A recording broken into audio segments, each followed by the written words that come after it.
APCC అధ్యక్షురాలు YS Sharmila, ఆ party senior నేతలు రఘువీరారెడ్డి, పల్లం రాజు, గిడుగు రుద్రరాజు తదితర నేతలతో కలిసి ప్రకాశం జిల్లాలోని గుండ్లకమ్మ ప్రాజెక్టును సందర్శించారు.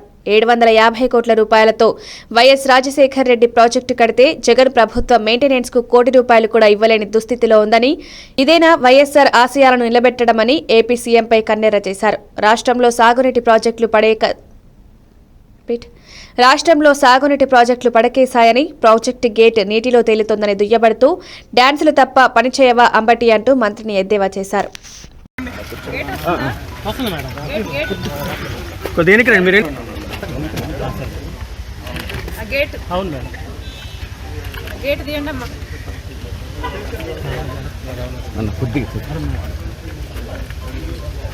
అది ఫస్ట్ గేట్ మేడం కొట్టిపోయింది, రెండోసారి కూడా కొట్టి ఇంకో గేటు కనపడలేదు.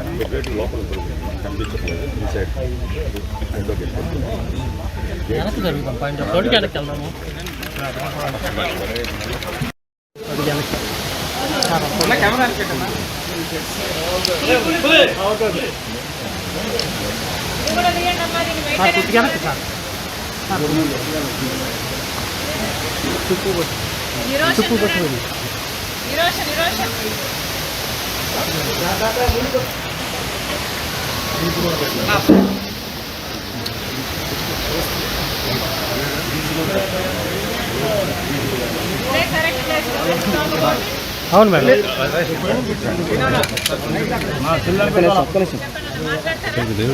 రాజశేఖర్ రెడ్డి గారు 750 కోట్లు పెట్టి ఈ ప్రాజెక్టును కడితే మీరు కనీసం సంవత్సరానికో లేకపోతే 2-3 సంవత్సరాలకు ఒకసారో 2 కోట్లో 4 కోట్లో రిలీజ్ చేసినా ఈ మెయింటెనెన్స్ పనులు జరుగుతాయి. కానీ రాజశేఖర రెడ్డి గారు 700 కోట్లు పెట్టి ప్రాజెక్టు కడితే మీకు కనీసం ప్రాజెక్టు మెయింటైన్ చేసే ఇంగితం కూడా లేదు అంటే మరి మీరు రాజశేఖర రెడ్డి గారి ఆశయాలను ఎలా నిలబెడుతున్నారో వైసీపీ నాయకులు సమాధానం చెప్పాలి. రాజశేఖర రెడ్డి గారు ఎంతో చిత్తశుద్ధిగా జలయజ్ఞం తలపెడితే ఈ ప్రాజెక్టు సాధ్యమైంది. 1,00,000 ఎకరాలకు నీళ్లు ఇస్తున్నది.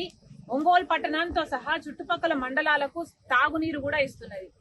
మీ పుణ్యమా అని ఈరోజు ఇంతమంది మంత్రులు, ఎమ్మెల్యేలు వీళ్ళందరూ ఉన్నారు ఇక్కడ.